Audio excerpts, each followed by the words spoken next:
Sekian. Kamu nanya.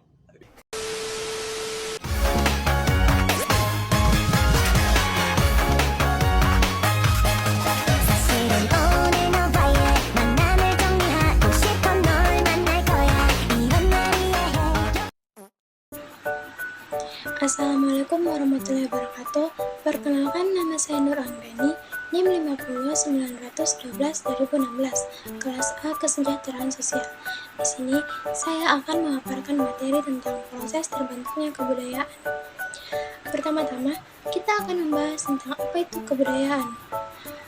Kebudayaan merupakan cara hidup yang dipelajari, dipertahankan, dan diwariskan dari satu generasi ke generasi berikutnya. Contohnya di Bulukumba. Di Bulukumba ada namanya suku Kajang, suku yang masih kental dengan budaya dan adatnya.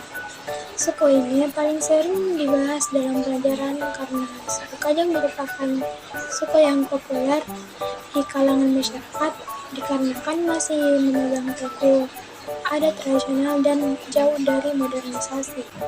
Suku Kajang terbagi menjadi dua, yaitu ada Kajang luar dan ada Kajang dalam. Kajang luar atau Taulembang sudah bisa menerima peradaban seperti listrik. Kehidupan Kajang luar memiliki kehidupan yang relatif modern. Kajang luar juga menempatkan dapur dan buang airnya di belakang rumah. Hal tersebut berbeda dengan Kajang dalam yang menempatkan dapur dan buang airnya di depan rumah. Seperti yang sudah dibahas, Kajang dalam merupakan kebalikan dari Kajang luar, yaitu Kajang dalam sangat memegang teguh adat tradisional. Mereka tetap mempraktikkan hidup sederhana sebagaimana yang diajarkan leluhurnya. Masyarakat Kajang dalam mempercayai bahwa benda-benda yang berbau teknologi bisa memberi dampak negatif dalam kehidupannya. Hal ini dianggap mengganggu hubungan relasi manusia dengan lingkungan alam, karena sifat teknologi bisa merusak kelestarian sumber daya alam. Itulah sebabnya masyarakat suku Kajang dalam belum bisa menerima peradaban luar. Bagi mereka, hidup sederhana seperti leluhur sebelumnya lebih baik dibandingkan sebagai hidup modern. Materi selanjutnya yaitu proses pembentukan kebudayaan. Ada beberapa bentuk dalam proses pembentukan kebudayaan, yaitu akulturasi, kebudayaan, difusi, dan inovasi.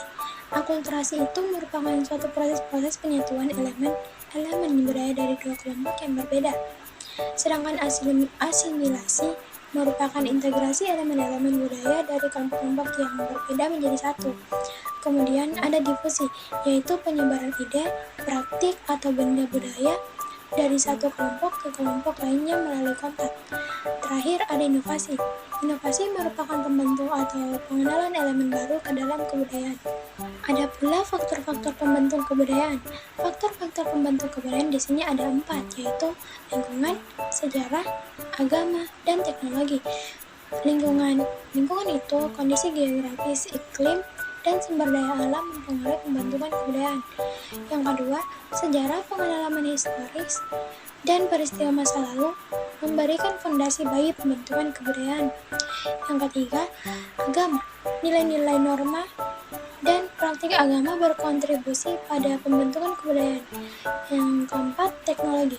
Kemajuan teknologi mempengaruhi cara hidup dan menciptakan perubahan dalam kebudayaan. Selanjutnya, dampak proses pembentukan kebudayaan. Yang pertama, pengenalan identitas. Kebudayaan menciptakan identitas unik bagi suatu kelompok atau masyarakat. Yang kedua, pertukaran budaya. Proses interaksi antar budaya menghasilkan pertukaran ide, praktik, dan nilai. Yang ketiga, konflik dan interaksi. Tergantung pada interaksi antar kelompok, proses pembentukan kebudayaan dapat menyebabkan konflik atau integrasi. Kemudian ada 3 contoh-contoh proses pembentukan kebudayaan, yaitu migrasi, globalisasi, dan kolonialisme. Yang pertama, migrasi. Migrasi itu perpindahan penduduk dari satu tempat ke tempat lain membawa pengaruh budaya baru. Yang kedua, globalisasi. Penyebaran ide, teknologi, dan produk budaya melintasi batas-batas negara. Yang ketiga, ada kolonialisme. Penjajahan dan dominasi budaya suatu bangsa terhadap bangsa lain berdampak pada pembentukan kebudayaan. Terakhir, perlu diketahui tentang bagaimana pentingnya pemahaman tentang proses pembentukan kebudayaan. Yang pertama, yaitu kita perlu memahami proses pembentukan kebudayaan, membantu menghormati keragaman budaya. Yang kedua, kita juga perlu mendorong toleransi dan penghargaan terhadap perbedaan budaya. Yang terakhir, kita bisa memberikan wawasan tentang bagaimana kebudayaan berkembang dan berubah seiring waktu. Baik, itulah materi tentang proses terbentuknya kebudayaan yang telah saya paparkan. Lebih dan kurangnya mohon dimaafkan karena sudah hampir lebaran. Billahi taufiq wal hidayah. Wassalamualaikum warahmatullahi wabarakatuh.